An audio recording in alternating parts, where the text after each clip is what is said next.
Bienvenue sur Tam Tam le Média, de Rennes à Saint-Malo et plus loin s'il le faut. Tam Tam le Média, c'est une autre façon de parler de vous, avec authenticité, bienveillance, bonne humeur et sincérité. Tam Tam le Média, c'est un réseau social se comptant en plusieurs milliers de membres. C'est un réseau d'amis et de partenaires sur toute la Bretagne et au-delà. Sur Tam Tam le Média, c'est vous qui faites l'actualité à travers des chroniques mettant en lumière qui vous êtes et ce que vous faites. Rejoignez et soutenez Tam Tam le Média. Avec Tam Tam le Média, nous entrons dans l'ère de la coopération. Salut les humains, bienvenue sur Tam Tam le Média pour cette chronique que j'affectionne tout particulièrement, Jean Bégaye. Il s'agit de la chronique animée par Estelle, la magnifique Estelle que nous ne verrons pas aujourd'hui, il y a un bug. C'est pas grave, ce sont des choses qui arrivent, mais on va entendre sa jolie voix. Chronique consacrée à l'association Bêtes en Scène, vous le savez, association de protection animale, qui œuvre notamment sur toute la Bretagne, très active, basée à Rennes, il faut bien le dire. Estelle, bonjour. Bonjour. Comment vas-tu bien, Estelle? Eh ben, ça va, hormis qu'on me voit pas trop, mais Bah écoute, en tout cas, ou alors tu as la barbe qui a poussé parce que nous avons avec nous un invité. un Oui, invité, un invité d'honneur, Florian. Florian. Bonjour, Bonjour Florian, bienvenue sur Tam Tam le Média. Alors Estelle, merci. c'est toi qui vas être la maîtresse de cérémonie, hein, puisque Oui. voilà, nous t'écoutons. D'accord. Bon bah donc comme d'habitude, maintenant du coup j'ai préparé un petit PowerPoint pour avoir des images pour un peu décrire ce dont on va parler aujourd'hui. Du coup je vais commencer par une petite histoire, un peu comme d'habitude. D'accord. Donc là on est sur les chiens. Ouais. Ce mois-ci. Donc, ce sera l'histoire d'Aurine. Et ensuite, je laisserai la parole à Florian, qui est donc comportementaliste canin. Donc ça, c'est sa profession, mais qui intervient bénévolement donc pour les chiens de l'association. Au sein de Bêtes en Scène. Voilà. Bête de scène, ouais. Bêtes de Donc, scène. Bêtes ouais. de scène, je confonds. C'est Bêtes en Scène ou Bêtes de scène? Bête de scène. Bête de scène, pourquoi je dis Bêtes en Scène moi? Bon, ben. C'est bon, du coup, vous voyez mon Ah écran? ouais, on voit le plein écran. Ok. Donc, c'est parti. Hop. Bien. Donc voilà, Aurine. Donc c'est l'histoire d'un mauvais choix, comme il y en a beaucoup. Mhm. Trop fréquente histoire d'une chienne active, une Jack Russell, achetée chiot par une dame très âgée qui ne peut combler les besoins d'activité de cette toute jeune chienne.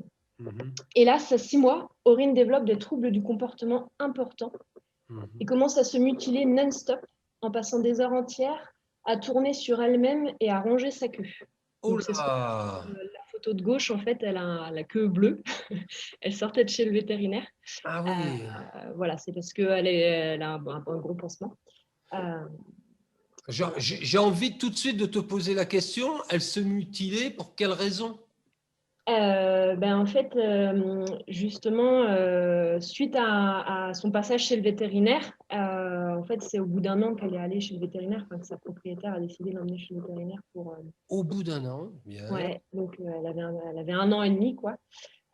Et en gros, en fait, c'est un problème neurologique qui fait qu'elle a des TOC des TOC incessants, et donc elle se mutile la queue et elle allait jusqu'à même se cogner contre les murs, en fait, se jeter contre les murs. Ah oui.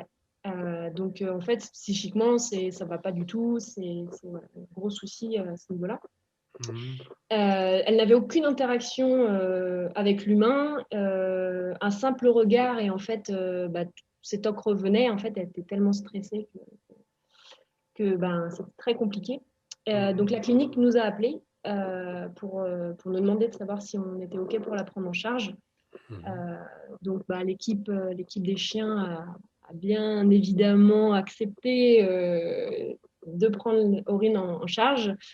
de par son jeune âge et parce qu'on avait bon espoir en fait de pouvoir l'aider et de lui redonner, on va dire, une vie à peu près normale. D'accord. Ce qui a été un peu plus difficile pour nous, c'est de trouver la famille d'accueil, parce qu'il a fallu trouver une famille d'accueil qui était prête à s'investir, parce que c'est un investissement de tous les jours, c'est pas facile, et puis en plus, on n'était pas sûr d'y arriver, en fait. Les vétérinaires nous avaient prévenu que c'était pas sûr à 100%, parce qu'elle est donc sous médicaments, mais il y avait aussi tout ce qui était le travail du comportement. Enfin voilà, il y avait pas mal de choses à revoir. Puis lui donner un cadre, assez d'activités. Enfin voilà, c'était un tout. Et puis, en fait, Aurine a la chance que la famille d'accueil, on a réussi à trouver une famille d'accueil. Donc, un grand merci à Fanny et Vivien, qui sont donc sa famille d'accueil. Et en quelques semaines, en fait, Aurine a pu bien évoluer. Et en fait, elle se retrouve, on va dire, elle devient comme une chienne normale. Alors, elle est toujours très sensible, bien sûr, mais son comportement, après 7 mois passés au sein de sa famille, est beaucoup mieux. Elle est beaucoup plus joueuse. Elle a de l'interaction avec les humains, avec son compagnon canin, le chien de la famille. Elle est dynamique, elle bouge beaucoup. Bon, après, On voit. Voilà, ouais. Et aujourd'hui, ça reste une chienne donc, qui sera toujours fragile psychiquement. D'accord. Mais dans la mesure où on lui offrira un environnement adapté à ses besoins, elle pourra continuer à vivre normalement. Alors, j'ai envie de rebondir. Excuse-moi, Estelle, tu sais bien que j'aime bien participer à tes émissions. Qu'est-ce que l'environnement adapté à ses besoins, à elle en particulier? C'est quoi? C'est de l'amour? C'est de l'attention particulière? Ce sont des caresses? C'est un accompagnement médicamenteux? Tu vois, il y a diverses questions qui se posent. Oui. C'est un tout, justement. Effectivement, il y a la partie médicaments qui la stabilise. Il y a aussi la partie environnement où il faut qu'elle sorte, il faut qu'elle soit active, entre guillemets, faut la stimuler, mais pas trop. Il faut continuer à lui apprendre les choses. Aussi, il a fallu refaire son éducation, puisque en fait, elle n'avait jamais vraiment eu d'éducation. Avec sa famille d'accueil actuellement, elle sort énormément, c'est beaucoup de balades en extérieur, il faut qu'elle se dépense en fait déjà pour évacuer. Et puis après, c'est de l'interaction avec les gens, avec d'autres congénères aussi. Voilà. En fait, c'est une vie de chien, j'ai envie de dire. Voilà, mais le chien devrait avoir. Voilà, mais ce que ne lui apportait pas sa précédente maîtresse. Voilà. Oui. Voilà. On n'est pas là. Pardon? Oui. Pardon. Non, je disais peut-être qu'Aurine va avoir aussi plus besoin de présence que d'autres chiens aussi. Surtout qu'elle ne supporte pas du tout les absences. Donc c'est vrai que quelqu'un qui bosse de 8h à midi et de 14h à 18h, elle va peut-être pas trop le supporter, ça. Oui. D'accord. Oui. Et du coup, il me semble qu'elle va bientôt être stérilisée. Je crois que c'est cette semaine. Et j'imagine proposer à l'adoption d'ici quelques temps. Voilà. D'accord. Donc, oui, actuellement, c'est une famille d'accueil intermédiaire, on va dire. C'est ça, hein? Oui, tout à fait. D'accord. Ok. Très bien. Donc, tam-tameuse, regardez ce magnifique toutou qu'elle a l'air. C'est une gentille faux-folle, adorable. Ah là là. J'aurais un jardin, franchement, j'aurais de l'espace, je la prendrais volontiers. Et là, à mon 5e étage, non, c'est pas possible. Ouais, ça risque d'être compliqué. Non, c'est pas possible. Donc voilà, donc encore une histoire en fait, comme on en rencontre beaucoup. Bon, elle c'est un petit peu atypique de par ses problèmes, on va dire psychiques, mais effectivement, il y a souvent des vieilles personnes qui achètent des chiens ou qui prennent des chiens avec eux jeunes et qui ne font pas correctement leur éducation, même si elles ont entre guillemets du temps, parce qu'en général on est à la retraite à partir. Voilà, quand on parle de vieilles personnes, c'est personnes un peu plus âgées qui sont à la retraite. Oui, j'entends bien, bien sûr. Qui sont censées avoir du temps, et là en fait, c'était pas le cas, et puis elle a sous-estimé les besoins de la chienne, et puis il y a aussi la méconnaissance. Elle s'attendait peut-être à acheter une peluche. Ou des fois, Avec- c'est offert aussi par les enfants. Ou des fois, c'est offert par les enfants. Ouais. Bon, on n'est pas là Ça, pour c'est faire récurrent. le procès Non. de ces gens-là, mais c'est vrai que bon, ces achats un petit peu compulsifs, des fois, sur une simple envie, voilà, Oui. c'est Voilà. problématique. Faut faire attention. Tout à fait, Estelle. Donc, on va poursuivre avec Florian, du coup. Oui. Donc, pour sa chronique spéciale Ah, comportement. Voilà. alors, Florian, nous Donc, t'écoutons. Tu vas bien, Comme ça, avec bête de scène, oui, on va parler de l'intégration. Pardon? Est-ce que tu veux bien te présenter auprès Ah oui, des tout à fait. tam-tameurs et des tam-tameuses? Qui es-tu, Florian? Oui, pas de souci. Alors, moi, je suis Florian Corbel, je suis éducateur canin et éducateur et comportementaliste canin. Donc, j'habite à Nouveau-Atout, à côté de Château-Giron, dans le sud de Rennes, et j'exerce un petit peu dans tous les alentours de Rennes, sauf certains secteurs où je vais renvoyer vers des concerts. Et je prête main forte assez régulièrement à Bête de Scène pour l'éducation de chiens assez compliquée qu'on peut recevoir bénévolement. D'accord. Donc, voilà. Et tu es prêt à te déplacer sur le territoire ou pas? Question. Aux alentours de Rennes, oui, parce que j'ai un planning très chargé de mon côté. Et donc, mon secteur est de plus en plus restreint maintenant. D'accord, très bien. Donc, Rennes et périphérie, c'est ça? Rennes et périphérie. Première ou deuxième couronne de Rennes si c'est dans le sud. Voilà, très Mais bien. sinon, voilà, si c'est trop loin de chez moi, j'aurai tout le temps quelqu'un de confiance vers qui renvoyer si les gens m'appellent. Tout à fait. Merci à toi, Florian. Voilà. Je te laisse continuer. Ok, donc nous, on va parler de l'intégration d'un chien au sein de sa nouvelle vie. Alors, et des potentielles difficultés d'adaptation chez le chien. C'est pas mal de choses qui sont importantes à savoir dans le cadre d'une adoption d'un chien, puisque les chiens sont tout à fait, certes, capables de s'habituer à certains changements, l'environnement, la famille, les déménagements, les habitudes, les changements d'horaire de travail, potentiellement parfois même les divorces, hein, c'est du gros changement aussi. Toutefois, un nouveau rythme peut perturber le chien, qui est plus ou moins déstabilisant en fonction du conditionnement du chien et de l'âge. Alors, quand je parle de conditionnement, ça va être surtout les variétés et les intensités des stimuli dans l'enfance ou la vie d'avant, qui lui ont permis d'acquérir des capacités d'adaptation plus ou moins solides. Un chien qui a vécu toute sa vie en chenil s'adaptera beaucoup moins au changement qu'un chien qui a été socialisé dès tout jeune un petit peu tout. Donc, l'âge aussi peut avoir un impact sur ses capacités à s'adapter. Plus le chien vieillit, plus ses capacités à s'adapter déclinent et plus il devient routinier aussi. Donc, l'âge a un impact aussi sur la capacité d'adaptation du chien dans l'environnement. Donc, son état de santé, sa gestion émotionnelle, son tempérament établit son profil réactionnel plus ou moins adaptable, on va dire. D'accord. Ouais. Donc, les conséquences de ces changements, ça peut être souvent mental, des angoisses, stress, inquiétudes qui peuvent se refléter sur des conséquences comportementales. On peut avoir un chien complètement apathique, amorphe. On peut au contraire avoir des chiens surexcités qui ne gèrent pas du tout leurs émotions et donc qui ne gèrent pas le changement. Ou alors, on peut avoir des chiens dus à l'anxiété, on peut avoir des destructions, des chiens qui se servent beaucoup des vocalises, donc qui aboient pour surtout et n'importe quoi. En appartement, un bruit à l'étage, dans le couloir, sur les balcons, voilà, on peut avoir un chien qui aboie pour essayer de gérer cette peur, et forcément, il ne gère pas forcément au mieux. D'accord.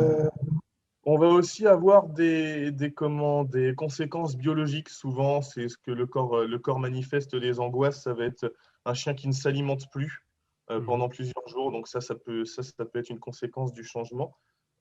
Et puis, de l'alopécie. L'alopécie, c'est des pertes de poils excessives dues justement à un corps qui manifeste les angoisses, la solitude ou un léchage permanent. Donc ça, c'est comportemental aussi. Et donc ça amène à de l'alopécie, de la perte de poils. Okay. Donc, dans le cadre de cette chronique, on va surtout s'intéresser aux changements liés à l'adoption. Donc voilà, là on a le chien qui détruit, et puis voilà. Donc là, on va parler. Oui, c'était ça. Non, mais c'est bon de toute façon. Hop là, on est passé. Ouais, on a vu. Bon. Moi, j'ai eu ça. Là, j'ai gardé une chienne et une setter anglaise chez moi là, ces 3 dernières semaines. Je suis parti au travail, manque de peau, j'ai oublié de lui mettre quelque chose à se mettre sous la dent. Donc, elle, c'était pas de l'anxiété, c'était de l'ennui. Ben, elle m'a pris un coussin de mon canapé et puis j'en avais partout à la maison. Justement, des peluches comme ça, j'en avais partout. C'était fou. Ouais. Donc, ça peut être de l'anxiété, mais si vous avez aussi des destructions, ça peut être de l'ennui aussi, tout simplement. Le chien n'a rien à faire. Oui, il faut bien qu'il Donc, s'occupe, le galère. Oui, il faut bien qu'il s'occupe. Donc, oui, donc les changements liés à l'adoption, on va avoir d'un côté le chiot qui est beaucoup plus malléable, qui s'adapte plus facilement à une nouvelle vie, au changement, mais ça n'exclut pas le fait qu'il est important de le ménager, de l'habituer à l'environnement et à son nouveau rythme, à son rythme, et puis aller toujours progressivement et en douceur. Ça, c'est très important. Tout se fait dans la progression, dans la douceur. Par exemple, un chien qui a peur des voitures, je ne vais pas aller l'amener sur une autoroute directement. Voilà, je caricaturise, j'exagère, mais ça, c'est très important que ça se fasse vraiment progressivement chez les chiots comme chez les chiens adultes qui peuvent, comme je le disais tout à l'heure, réagir totalement différemment au changement d'environnement, au changement d'habitude qu'un autre individu. Donc, le chien adulte, certains peuvent être affectés ou totalement l'inverse. On va pouvoir avoir un chien qui est super bien habitué, qui est super sociable, il arrive à la maison, il fait la fête, c'est comme si rien ne s'était passé. Par contre, on peut aussi avoir, comme je disais, un chien qui a passé une bonne partie de sa vie en fourrière ou des saisies. Généralement, quand c'est des saisies, négligence ou maltraitance qui est fait à l'association Bête de Seine, on ne va pas du tout avoir le même chien. Un caractériellement, ou un chien qui sort de fourrière ou qui a été en refuge, généralement, manque de socia, on emmagasine de la pression, on emmagasine de l'énergie. On en avait un comme ça, on en a un toujours qui s'appelle Pitch. Lui, il a emmagasiné de la pression et de l'énergie pendant un an. Quand il est sorti de là, il a complètement explosé. Donc lui, il s'extase devant tout. Mais par contre, on va pouvoir avoir des chiens qui, justement, ont énormément de difficultés à s'adapter à tout l'environnement extérieur qu'il ne connaît pas. D'accord. Donc ça, voilà, ça dépend aussi de sa vie d'avant. Et puis voilà. Donc ce qui est important, c'est qu'une fois notre nouveau compagnon adopté, une fois qu'il est arrivé dans la maison, ce qui est important, c'est vraiment de lui laisser du temps, beaucoup de temps, de l'espace, et puis du temps, de l'espace, car chaque chien réagit différemment, comme je disais encore tout à l'heure, et c'est possible qu'il soit stressé ou perdu. Donc c'est ça qui est important. On lui laisse du temps, de l'espace, on le laisse aller à son rythme, on ne l'embête pas trop, on évite vraiment la surstimulation, on lui laisse un temps d'adaptation.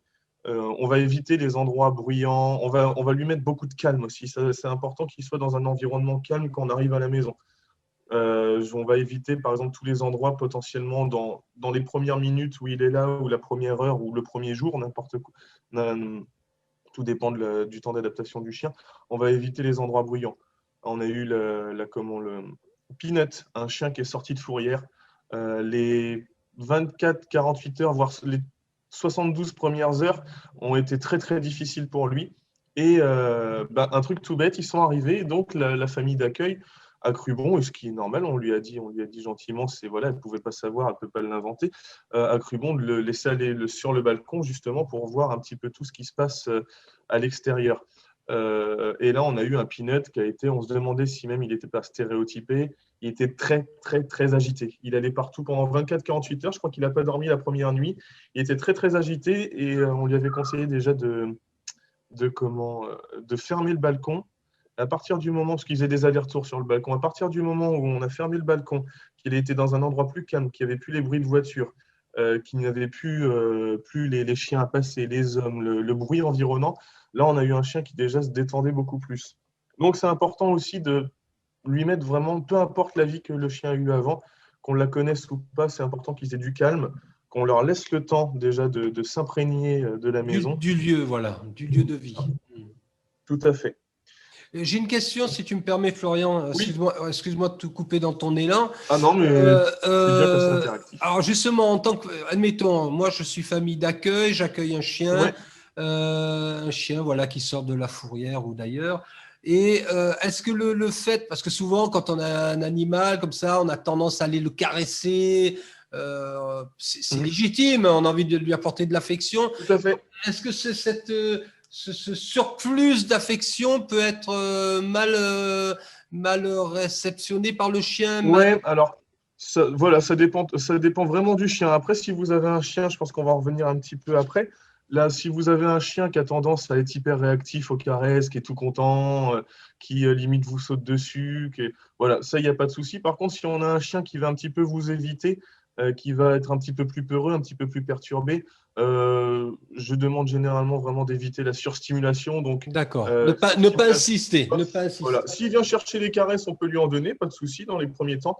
Par contre, si c'est un chien qui est en train de s'imprégner de la maison, qui nous évite un petit peu, qui tourne la tête quand on le regarde, ou il faut vraiment éviter, quand je dis surstimulation, ça va vraiment être en plus dans l'excès, où là, on va vouloir tout le temps rappeler le chien à nos pieds dès qu'il fait quelque chose, ce qui peut arriver, hein, on va tout le temps essayer de le caresser, de le toucher, de lui parler. Au bout d'un moment, là, la pression peut commencer à monter pour un chien s'il n'a pas sa petite zone de confort, surtout si c'est un chien stressé. Donc, tout va dépendre du chien. Ça marche aussi un petit peu au feeling. D'accord. Ça marche aussi un petit peu au feeling.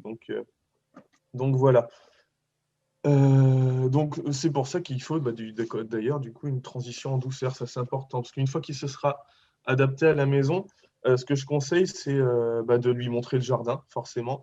Ou alors, quand on est en immeuble, un coin en bas.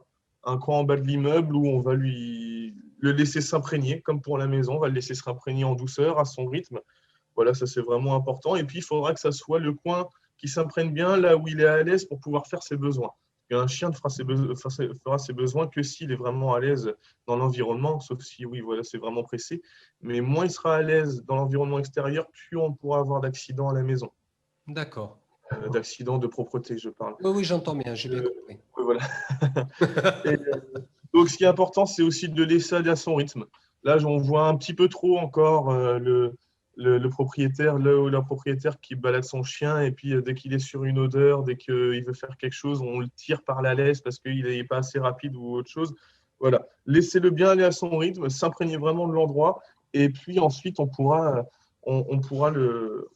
il pourra s'imprégner vraiment de cet endroit et puis se mettre à l'aise pour pouvoir après passer à l'étape supérieure, c'est-à-dire les petites balades, l'environnement, etc. Là, quand je parle de tout ça, c'est vraiment le chien qui est vraiment pas à l'aise dans son nouvel environnement et qui va falloir aller en douceur. Parce que, comme je disais tout à l'heure, voilà, je préfère le préciser pour pas trop non plus se prendre la tête avec ça. C'est que c'est le chien. Tous les chiens ne sont pas comme ça. On a des chiens qu'on adopte qui sont nickel. Moi, il y a des chiens que je ne vais jamais voir à bête de scène parce que j'ai pas besoin de les voir. Donc, c'est vraiment dans le cas où on a des difficultés d'adaptation. D'accord. Voilà. D'ailleurs, il se peut que dû au stress du changement, le chien ou le chiot se soulage chez nous. C'est dû au stress. C'est pas forcément toujours pour marquer son territoire, parce qu'un chien qui n'est pas à l'aise, de toute façon, ne marquera pas son territoire. Alors qu'on peut avoir un chien qui soulage alors qu'il était propre dans son ancien foyer, par exemple. Mais ça, c'est dû au stress. Donc, ce que je conseille vraiment, c'est de ne pas le gronder, de lui laisser le temps de se mettre à l'aise et, si besoin, donc lui apprendre la propreté. Alors, apprendre la propreté, c'est quoi? C'est donc déjà des choses à ne pas faire. Moi, je conseille qu'on le prenne sur le fait ou pas. J'évite de le gronder. Si on ne le prend pas sur le fait, il ne comprendra pas pourquoi on le gronde. Donc, ça, il peut faire d'autres associations. Moi, j'ai eu un golden dernièrement qui ne voulait plus aller dans son panier parce qu'à chaque fois qu'il y avait un pipi la nuit, le monsieur le prenait dans son panier, lui montrait le pipi et puis le mettait dehors. Du coup, le chien a compris qu'à chaque fois qu'il était dans son panier, il était puni. Donc, du coup, il n'a plus jamais voulu retourner dans son panier. Vous voyez, ouais. C'est des associations qui font comme ça et on ne le sait pas toujours et c'est important de le savoir. Le chien réfléchit vraiment à l'instant T, il fait des associations sur le moment. Donc, même si on le gronde sur le fait, on va avoir un chien qui va avoir tendance à vouloir cacher du coup ce qu'il fait. Donc, soit se cacher dans des endroits pour faire pipi, pour faire ses besoins, soit du coup l'avaler. Et donc, généralement, moi, je ne conseille pas. Et puis, si on dit, fais pas ci, fais pas ça, monte pas là-dessus, fais pas ça, ça, c'est pas bien, etc. Au bout d'un moment, le chien, si on lui dit ne pas quoi faire, mais si on ne lui dit pas quoi faire, il va être complètement perdu. Donc, on va plutôt essayer de lui montrer la démarche à faire. Mais attention, parce que j'ai eu aussi quelques chiens qui ont fait une association. Le chien faisait pipi, du coup, on le prenait, on lui disait non, on le mettait dehors. le chien, en plus le dehors est potentiellement un endroit qui est assez sympa pour un chien, le chien a compris que pour aller dehors, comment fallait demander en faisant pipi. Donc j'ai eu en cours. Ouais, et puis à rattraper, c'est embêtant. À rattraper, c'est très très embêtant. Ah ouais, parce que pour inverser la tendance, après, Oh la vache. c'est embêtant. Donc moi, ce que je conseille, c'est vraiment l'anticipation. L'anticipation, c'est-à-dire, mon chien tourne un petit peu en rond, sait pas trop quoi faire de ses quatre pattes, je vais tenter de le sortir. Il vient de boire, il vient de se réveiller, il vient de manger. Tiens, là, sur la montre, ça fait 2 heures que je n'ai pas sorti. Hop, pas d'accident à la maison, je vais en profiter, on va aller dehors. Puis à chaque fois qu'il fait pipi dehors, c'est la grosse joie, hein.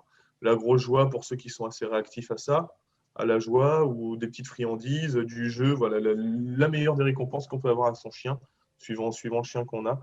Donc ça, voilà, c'est quelque chose que je conseille, que je conseille vivement. C'est D'accord. ça. C'est plus, voilà, la récompense et l'anticipation. Dans le cas où on aurait d'autres chiens, si on a un autre chien à la maison, je conseille vivement les présentations dans un endroit neutre. Ça, c'est important. Là, on va voir une petite vidéo justement. La manière dont se présentent les chiens pour que je puisse après parler. Là, on va avoir voilà, le chien, vous voyez, va tendance à avoir approché doucement. Vous voyez, il y a pas mal de détournements de tête. C'est les signaux d'apaisement qu'on va parler tout à l'heure. Ils vont s'approcher doucement. Ils vont s'approcher en courbe aussi, qui est très important pour eux. C'est-à-dire qu'ils ne vont pas arriver de face parce que ça peut braquer l'autre chien. Tout ça pour dire que vous voyez comment ils se déplacent les chiens, le périmètre qu'ils prennent. Ouais, Ça ouais, pour ouais. la laisse est un peu une tare avec ça. Donc toujours, dans des présentations de chiens, avoir une laisse bien détendue. Bien détendue pour qu'ils puissent justement donner libre à leur mode de communication. Avoir une laisse bien détendue, c'est aussi ne pas monter son chien en pression. Ouais. Ils ont des modes de communication, des codes spécifiques, donc c'est aussi ne pas... J'ignorais tout ça, franchement, c'est passionnant. Je Ouais. suis ravi. C'est bon, je suis content. Alors, si ma chronique sert à quelque chose... Ah, clairement. Oui. Donc, non, c'est très important d'avoir une laisse bien détendue pour les laisser libre cours et pas les monter en pression. Parce qu'un chien qui se monte en pression, soit ça va être un chien qui va être hyper excité, qui va complètement oublier tous les codes, soit un chien qui va être stressé et anxieux et qui va peut-être potentiellement décompenser sur ce qui est en face, donc c'est-à-dire l'autre chien. Et puis, de toute façon, hein, c'est comme chez nous, à partir du moment où on n'a pas les bons codes, on ne s'entend pas. Donc, dans ces cas-là, c'est la politesse canine aussi. Comme chez nous, il y a une politesse. Et donc, il faut les laisser faire. Je conseille de déjà ne pas tirer sur la laisse bien détendue, une longe s'il faut. Si on a un chien un petit peu plus bourru, plus excité, dans ces cas-là, on va prendre une longue longe. Je conseille de les laisser faire, les laisser se présenter tout en surveillant le loin. Si on a 2 chiens assez stables qui connaissent les codes, il n'y aura pas de souci à avoir. S'il y en a un des deux qui ne connaît pas trop les codes, qui ne sait pas comment s'y prendre, l'autre va lui apprendre. Et puis, mais par contre, voilà, toujours surveiller d'un œil pour pouvoir intervenir en cas de souci. Mais en tout cas, si nous on se sent mal à l'aise ou qu'un des 2 chiens demande à l'autre d'avoir un petit peu d'espace, donc ça va être des signaux d'apaisement qu'on verra potentiellement tout à l'heure, ou alors des grognements. Hein. Les grognements, attention à ne pas gronder ça, parce que les grognements, c'est une prévention, donc c'est justement à renforcer. Hein, quand un chien grogne, il prévient qu'il n'est pas à l'aise, il prévient qu'il a besoin d'espace, il demande de fuir. C'est mieux que de chiquer, donc on ne va pas... Justement, si le chien grogne, on va essayer de voir pourquoi il grogne. Et puis, dans ces cas-là, s'il demande à un chien de s'en aller et que le chien ne s'en va pas, on va l'amener du coup à s'en aller. Et puis, donc, on va rappeler son chien. Et puis, ce que je conseille après, c'est de faire une balade. Allez, hop, les chiens côte-côte, on va dans le même sens. Ils font chacun leur petit truc, ils apprennent à se supporter. Et puis, au moins, il y aura une présentation en bonne et due forme. Plutôt qu'un chien qui arrive dans le foyer de l'autre et puis entre 4 murs, peu d'espace, etc., peut avoir des montées. Moi, je conseille un endroit neutre et puis en mouvement. C'est toujours bien. D'accord. Voilà. Alors, donc là, on a parlé du 2e chien, mais il va y avoir aussi potentiellement des membres de la famille. Donc, ce qui est important pour présenter notre nouveau compagnon au reste de la famille, déjà, si on a un chien, comme tout à l'heure, je vous disais, qui a tendance à avoir un petit peu craintif et puis s'imprégner de l'environnement, on va l'ignorer dans un premier temps et puis peut-être qu'on va pouvoir le laisser venir.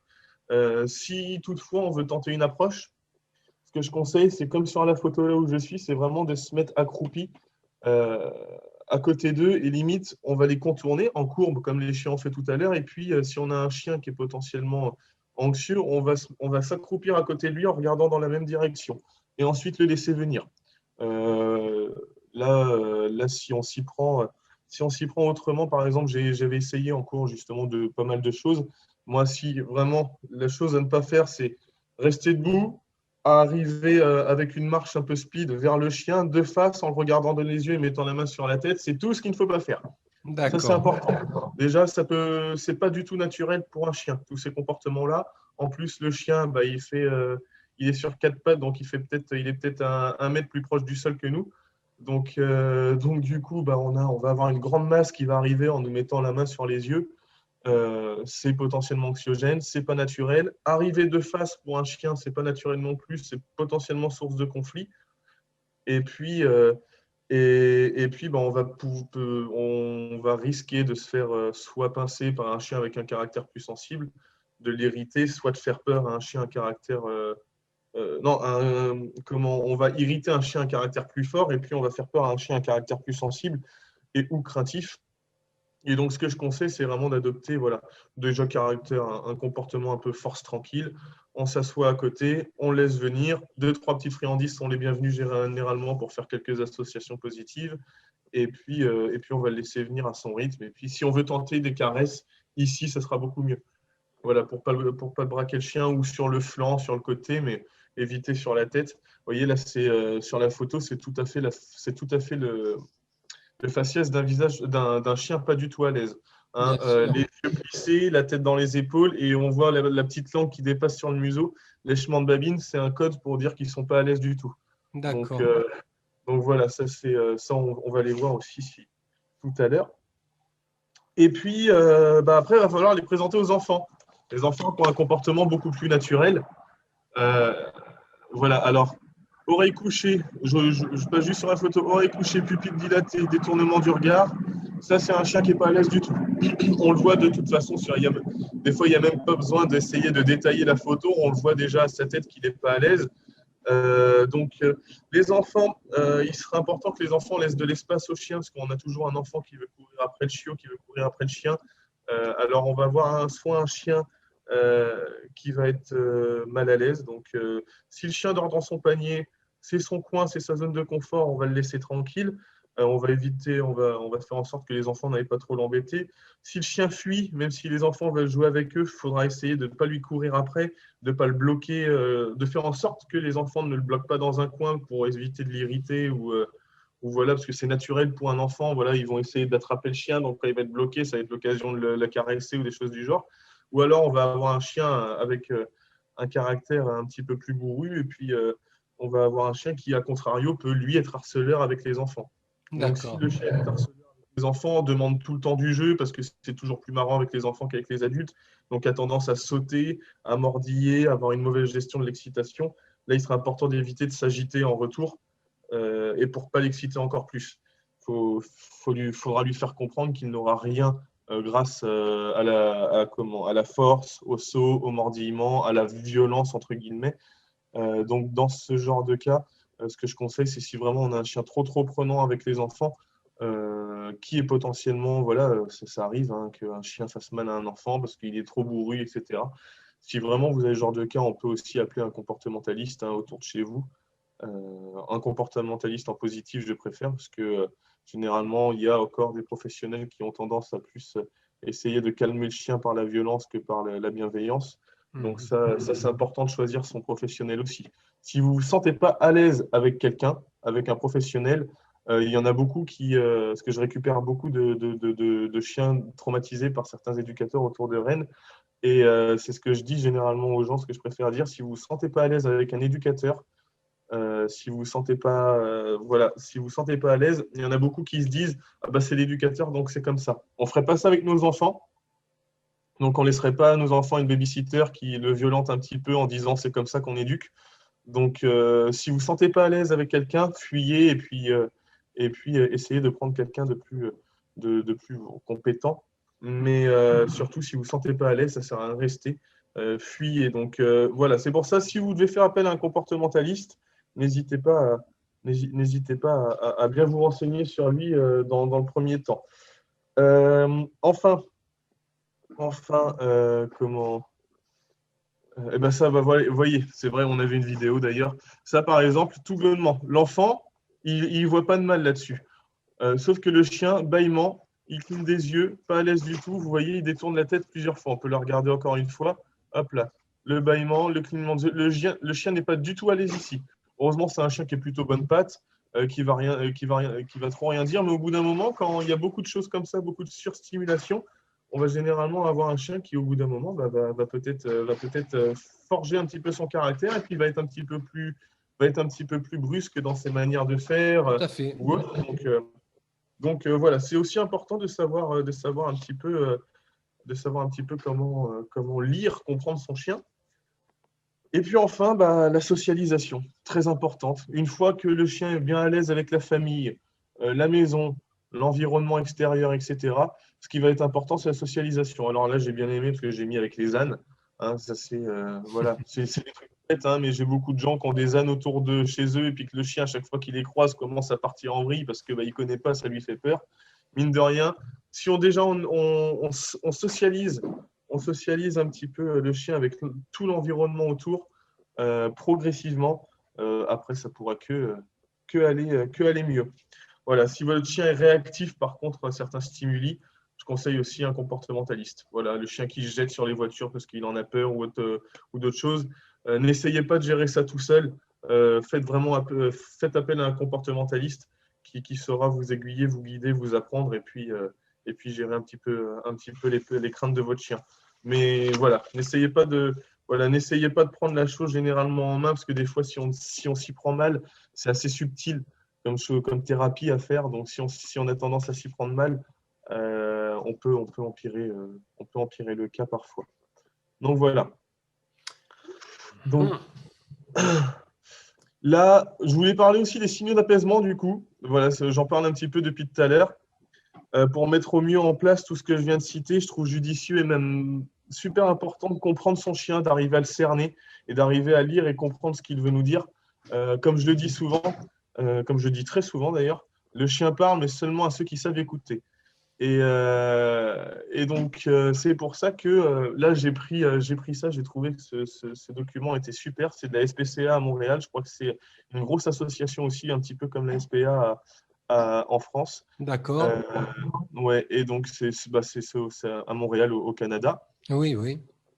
Et donc, là, on a tous les signaux d'inconfort chez le chien. Donc, on va avoir les bâillements, à ne pas confondre avec les bâillements de fatigue. Un chien qui bâille 3 fois dans la minute, au bout d'un moment, c'est peut-être qu'il y a quelque chose qui le met mal à l'aise. Il faut aussi adapter le contexte. Le recroquevillement, donc ça, pas besoin de beaucoup en parler. On le voit, hein, généralement, on voit qu'il y a quelque chose de pas normal quand il y a la queue sous les pattes. Et puis le chien. C'est clair. Ouais. Voilà. La patte avant levée, ça, on voit ça souvent, par exemple, quand on met un chien dans un autre groupe de chiens. On voit souvent le chien qui, hop, là, tous les chiens arrivent sur lui, la patte levée, la tête un petit peu dans les épaules, ça c'est qu'il n'est pas à l'aise et donc il montre aux autres chiens qu'il n'est pas forcément à l'aise, donc on y va doucement. L'hyperventilation qui va, tout comme la patte avant, va généralement s'accompagner des sourcils, juste après sourcils froncés ou blanc des yeux visibles. Voilà, le chien qui a un regard qui a peur, quoi, hein, tout simplement. Avec l'hyperventilation, donc à ne pas confondre avec la hyperventilation pour se refroidir le corps quand ils ont chaud ou des choses du genre. De toute façon, ça s'accompagne d'autres signaux d'inconfort. Ça peut être un gros stress, hein, l'hyperventilation pour un chien. Ça peut refléter un gros stress. L'hypervigilance, donc ça, quand on se balade dans des endroits dans lesquels il n'est pas forcément à l'aise, on va avoir un chien qui va regarder à 3-4 endroits à la seconde. Donc, dès qu'il y a un bruit par là, un autre bruit par là, quelque chose qui bouge là, voilà, le chien stressé qui regarde un peu partout. Refus de manger. Ça, c'est généralement le chien qui va avoir peur de vous. D'accord. Qui va avoir peur de l'homme. Voilà, si vous tendez votre main, qui refuse de manger dans votre main, c'est pas qu'il veut pas de la friandise. Généralement, si on a un nouveau chien, c'est un chien qui est potentiellement a peur de nous. Moi, j'arrive beaucoup sur des chiens qui ont peur de l'homme. Je peux avoir un beefsteak dans la main, le chien ne me le prendrait pas s'il a peur de moi. Donc ça se fait vraiment progressivement. Ou au début, on va lui mettre, pour faire des associations, on va lui mettre 2-3 petites friandises à côté de lui, puis s'écarter, respecter sa zone de confort. lui montrer qu'on le comprend, qu'on respecte aussi sa zone de confort en chien, c'est aussi le mettre un petit peu plus à l'aise. Moi, quand je m'approche d'un chien, je m'approche tout doucement en courbe. Si à un moment donné, pour lui, la distance entre lui et moi est pas supportable, il va le faire comprendre par des signaux comme ceci. Et donc, dans ces cas-là, ce que je vais faire, c'est je vais m'arrêter, je vais même reculer un petit mètre. Je vais rester à côté de lui, je vais lui donner quelques friandises, je vais m'en aller, je vais retenter à peu près, mais au moins je ne vais pas le forcer à rentrer dans sa zone de confort pour le braquer potentiellement encore plus. D'accord. Donc, dans ces signaux-là, il y a le léchage de museau aussi, donc assez subtil, assez furtif, donc pas facile à cerner. L'éloignement, tout simplement, un chien qui a peur de quelque chose, forcément, il va s'éloigner plus ou moins lentement. Il y en a qui vont partir en panique, courir. Il y en a d'autres qui vont voûter le dos, partir dans un autre sens. Des mouvements très longs, très lents, donc c'est un chien qui a peur, ou alors tout simplement des fois la présentation entre deux chiens, comme on a vu la vidéo tout à l'heure.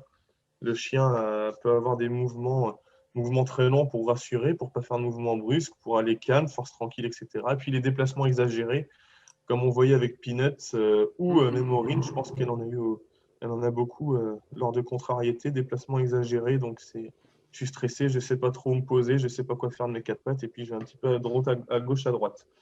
Et donc là, sur la prochaine photo, on va avoir aussi tout ce qui est langage canin. Donc là, on va y passer vite fait. Hein, c'est des petites choses qu'on ne voyait pas tout à l'heure. Donc là, on a le chien en alerte, méfiant, anxieux, on l'a vu, le dos voûté, menacé, donc c'est le chien qui va plus aussi aller par les vocalises. Le chien fâché, qui va, donc on dit fâché, mais aussi le chien qui ne gère mal ses peurs et qui va souvent peut-être aller à l'affront. Paix, donc là c'est marqué paix pour détourner la tête, c'est le chien, voilà, c'est souvent en présentation aussi. C'est pour se présenter, montrer qu'on ne veut pas de mal, c'est une forme de présentation de langage canin. Donc le chien stressé qui bâille aussi, ça on l'a vu, qui se lèche le nez, on l'a vu. Renifle le sol pour paix. Alors moi, on le voit souvent aussi dans les clubs canins ou dans des endroits qui sont potentiellement stressants. Par exemple, dans les clubs canins, on demande énormément de choses au chien. On lui demande de rester attentif à nous. On lui demande des ordres assis, couché, pas bouger, rappel, etc. Avec plein d'autres stimuli autour. Il y a plein de copains autour. Il y a plein de chiens qu'on veut aller voir, qu'on ne peut pas aller voir. On doit rester concentré, etc. Donc, au bout d'un moment, le chien commence un petit peu à en avoir marre et puis va renifler le sol pour dire non, moi c'est bon, j'en veux plus, j'en peux plus. Donc, se détourne et s'éloigne, et c'est un petit peu ça aussi. Mon chien, c'est ce qu'il fait. Quand il s'approche d'un chien et qu'il voit que le chien est peureux, ce qu'il va faire, c'est qu'il va se détourner, il va s'éloigner, puis il va laisser le chien venir, comme ce que je conseille depuis tout à l'heure pour nous, il va laisser le chien venir à lui. Besoin d'espace, œil de baleine, là c'est un petit peu ce qu'on voyait tout à l'heure. Par exemple, quand on voit si on voit un enfant qui s'approche du panier du chien puis que le chien regarde un petit peu d'en haut, en grossissant les yeux, c'est que non, il a envie d'être tranquille. Puis après, tout comme le reniflement de sol, on va avoir le chien stressé qui se gratte. Pareil, quand on lui en demande trop, l'évacuation du stress, quand il se secoue, ça c'est pareil, quand on lui demande trop de choses, ou quand il est dans un endroit stressant, on voit le chien qui se secoue toutes les 30 secondes. Là, c'est pas qu'il a des puces ou c'est pas qu'il est mouillé, c'est vraiment qu'il est stressé de quelque chose. Et puis après, tout le reste, c'est des choses qu'on connaît. Le chien détendu, avec le chien sympa, s'il te plaît. Alors, sur le dos, le chien sur le dos, c'est écrit quoi? Gratte-moi la bedaine. Le chien sur le dos, alors c'est pas. C'est marrant, c'est un peu ce que je fais moi aussi. Je me mets souvent sur le dos et gratte-moi la bedaine. Et vous voyez, ça, vous ne l'avez pas parce que vous vous soumettez à quelqu'un. Chez un être soumis. Voilà, pourtant, c'est ce que beaucoup on a cru pendant longtemps, c'est cette satanée hiérarchie de dominant et de dominé qu'il faut absolument qu'on soit le dominant de son chien et puis que le chien soit dominé, donc il a le droit de rien faire. Moi, on m'a appris comme ça. Moi, je suis allé dans une formation. Si le chien mettait sa tête sur ma cuisse pour demander des caresses, c'est qu'il était en position de dominant, donc il fallait que je lui tire la peau des côtes pour le faire dégager. Voilà, moi, c'est comme ça qu'on m'a appris à ma formation. Parce qu'il y a une hiérarchie dominant-dominé, etc. Ça, c'est des conneries monumentales. Ça, vous ne verrez pas ça. Voilà, ça, c'est pareil. Si vous entendez parler d'un pseudo, excusez-moi, là, c'est mon petit coup de gueule, entre guillemets. Ouais, j'ai beaucoup de clients qui arrivent, oui, alors mon vétérinaire ou mon voisin où j'ai vu un éducateur, ou dans les bouquins, on m'a dit que le chien c'était un dominant, fallait être plus ferme, fallait pas qu'il fasse ci, fallait pas qu'il vienne demander des caresses, fallait pas qu'il monte sur le canapé avec nous. Connerie. Mon chien se met sur le dos, donc il est soumis. Non, des fois, on peut très bien engueuler son chien et le chien n'est pas à l'aise, donc il va se mettre sur le dos pour apaiser de potentielles tensions. Ou tout simplement parce qu'il a envie d'être caressé. Donc, ce sont tout ce qu'on voit. Il n'y a pas de hiérarchie chez les chiens, ça n'existe pas. Ça fait bien longtemps d'ailleurs que le chien est domestiqué. Et puis en plus, tout ce qu'on peut, j'ai plus le mot, interpréter, pardon. Tout ce qu'on peut interpréter comme des comportements de chien dominé, dominant, le chien qui aboie sur l'autre, c'est potentiellement des caractères plus forts, ou un chien qui a besoin d'espace et puis qui en a marre des autres chiens, ou qui en a marre d'être embêté par l'autre, c'est normal qu'il va remettre en place. Nous aussi, on peut pousser des coups de gueule des fois contre quelqu'un, c'est pas pour autant qu'il va y avoir une hiérarchie entre nous. Donc ça, c'est pareil pour les chiens, ça n'existe pas. Déjà, la hiérarchie interespèce chez tous les animaux n'existe pas. Donc un chien n'essaiera jamais d'être dominant sur un humain. Et bah, si, l'humain cherche à être dominant sur le chien, du coup, mais ça, c'est important à savoir. Donc, n'écoutez pas ces bêtises de mon chien est monté sur le canapé, donc il essaye de me dominer. Non, c'est juste que s'il a une petite couverture et puis qu'il a connu le confort du canapé parce qu'il est monté une ou deux fois dessus, forcément, le canapé il est plus confort, donc je vais essayer de monter dessus. Et encore, moi, le mien a le droit de monter sur le canapé si je lui demande. Parce que je n'ai pas envie non plus qu'il y aille. Là, par contre, je peux être d'accord sur certaines choses. Moi, mon chien monte sur le canapé que si je lui demande. Parce qu'avec les balades qu'on fait dans la boue, etc., je n'ai pas envie qu'il monte sur mon canapé après avec les pattes. Bien sûr. Donc, c'est pour ça que j'aime bien installer aussi quelques petites règles comme ça. Si tu as le droit de monter sur le canapé, mais que quand je te le demanderai. Ça, c'est au choix de chacun. Ça, vraiment, il n'y a pas de règle chez le chien. C'est au choix de chacun. D'accord. Et donc voilà, tout simplement. Et puis après, si y a encore 5 petites minutes, je peux vous parler, une fois qu'on a adopté le chien, des besoins en activité. Là, on va vite passer dessus. Donc, on va avoir les chiens ont des besoins en activité, c'est important. En l'occurrence, l'activité locomotrice. Donc, tout simplement, c'est se dépenser.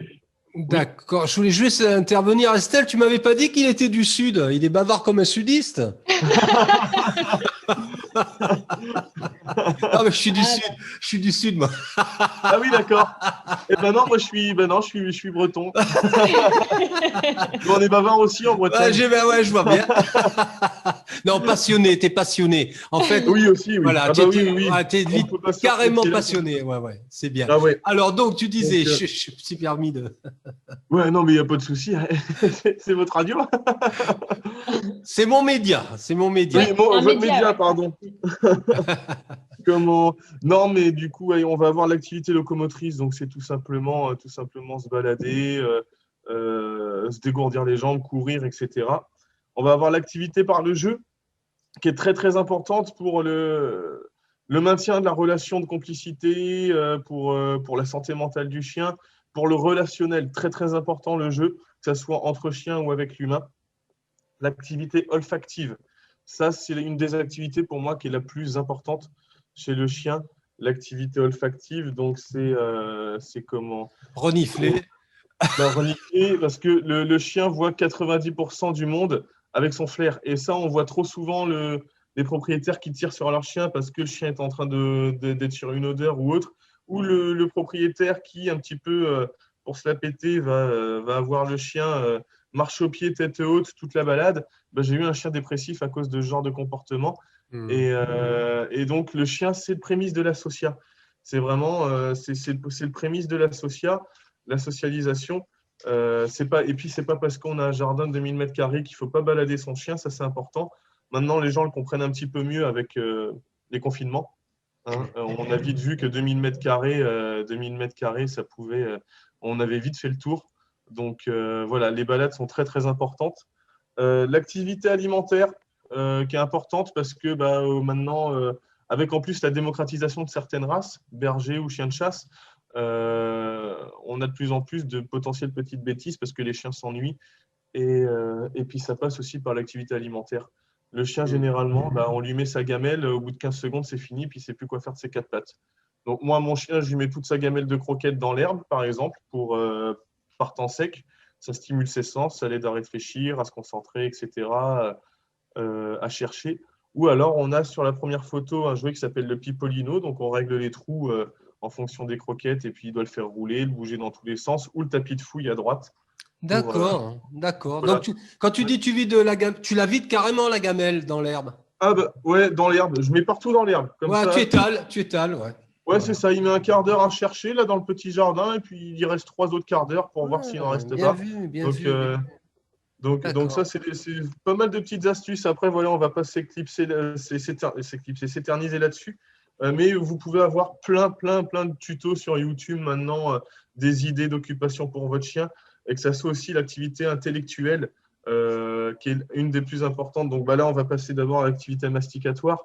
Donc, l'activité masticatoire, c'est une activité, pour moi, la plus importante. On a souvent des destructions du chien qui ronge les pieds de chaise, les pieds de table, le bois, les plaintes, le trou dans le placo, etc. Des fois, c'est tout simplement que le chien n'a pas ses besoins en activité. Et donc, il faut bien qu'il se mette quelque chose dans la bouche. Dans la bouche, dans la gueule. Et comment d'ailleurs, c'est Peanut à droite que je vous parlais tout à l'heure. D'accord.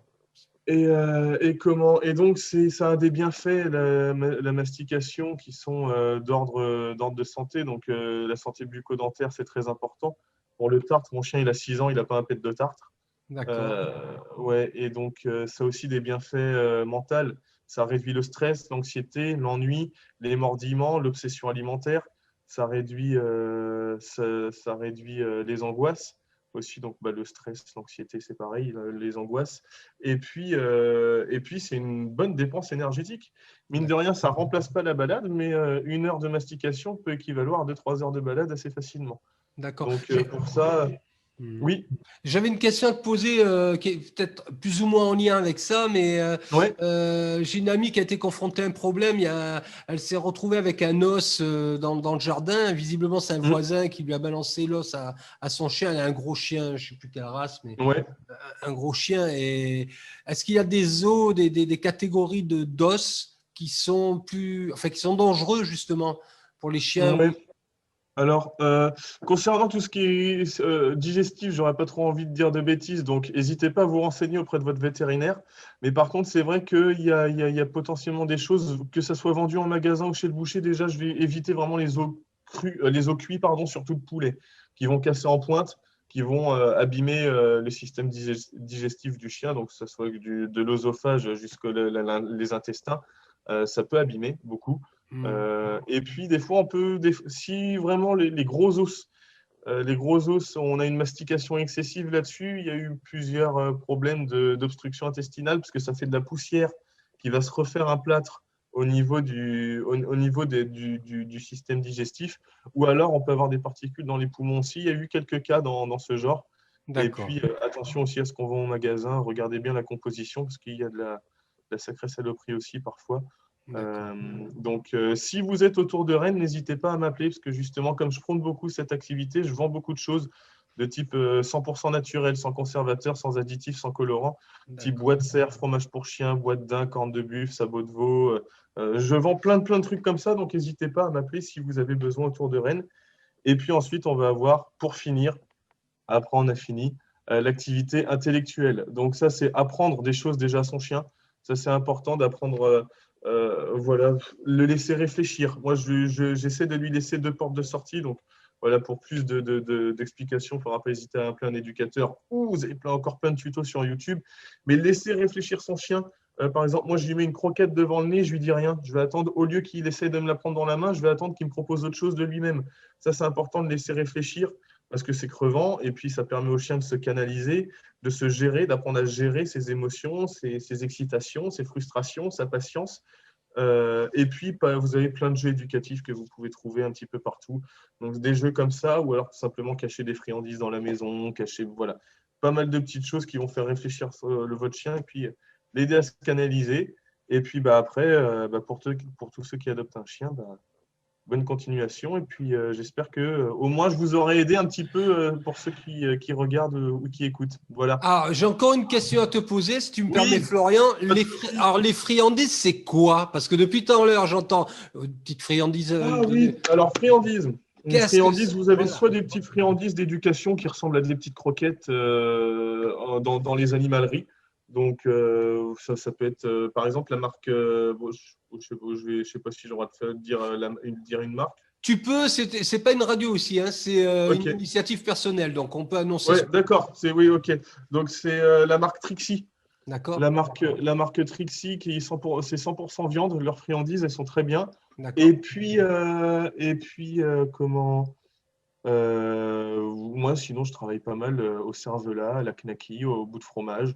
Ça arrive des fois pour les chiens qui sont moins gourmands. Et puis moi, par exemple, le cervelas, je coupe en tranches et puis je coupe vraiment en tout petit dé, hein.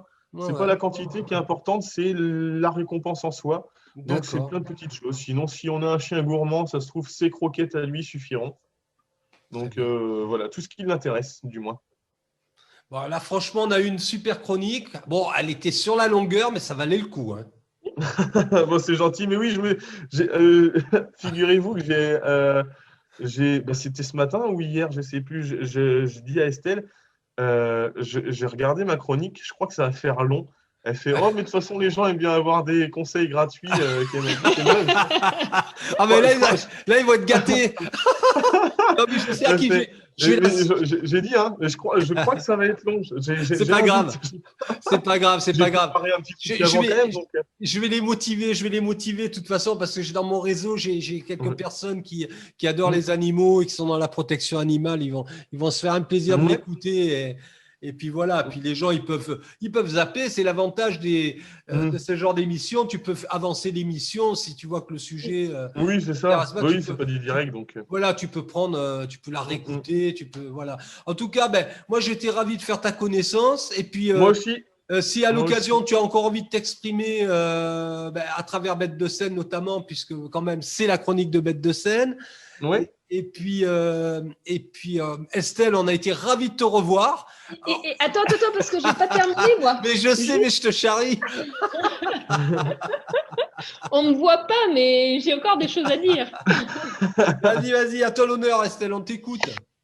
Voilà, non, mais moi je terminerai juste, du coup, toujours pour aider l'association.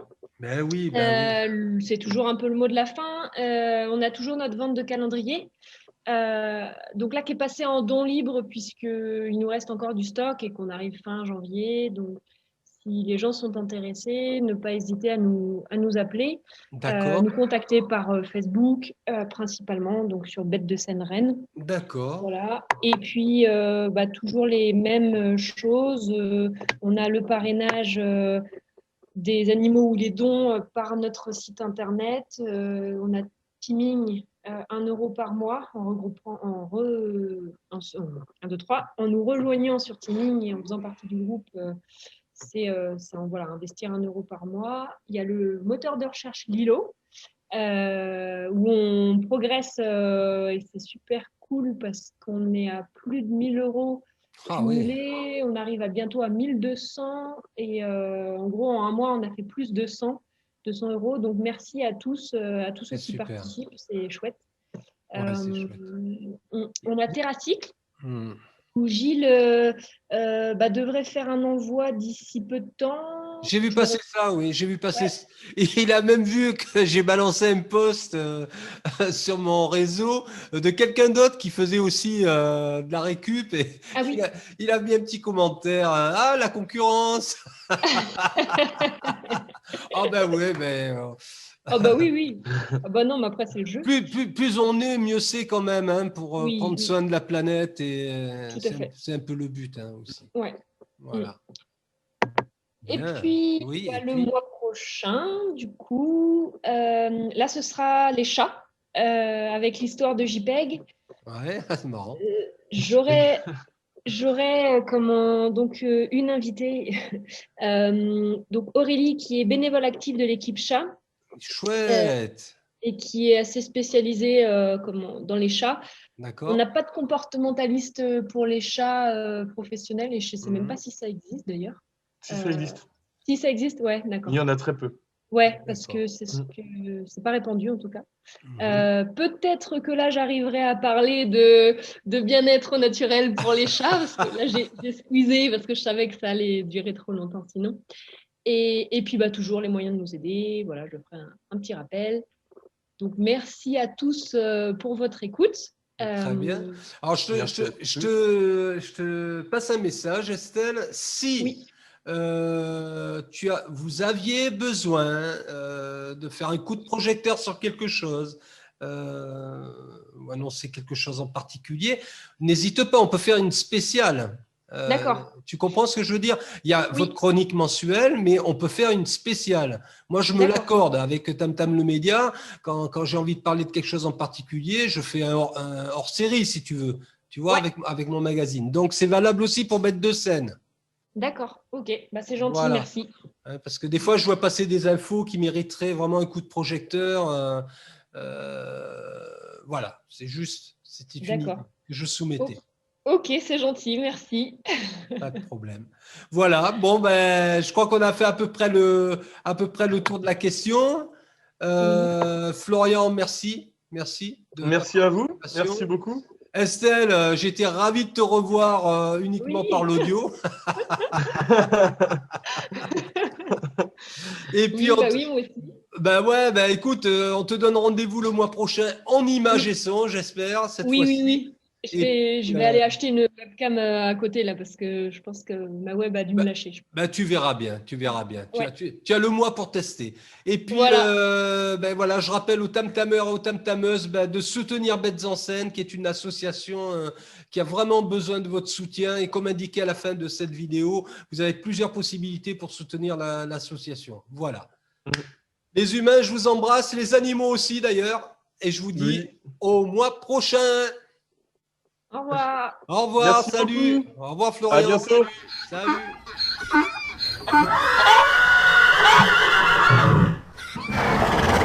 Association Bêtes de scène. Le but de l'association est la protection animale. Elle a pour objectif d'accueillir les équidés, chèvres, chiens, chats et nacs, nouveaux animaux de compagnie. Abandonnés, maltraités, en détresse ou destinés à l'abattage, pour les proposer à l'adoption. Nous chercherons ensemble, après exposition de vos attentes, le compagnon qui vous conviendra. Contact www.bêtesdescène.net. Sur Facebook, Bêtes de scène Rennes.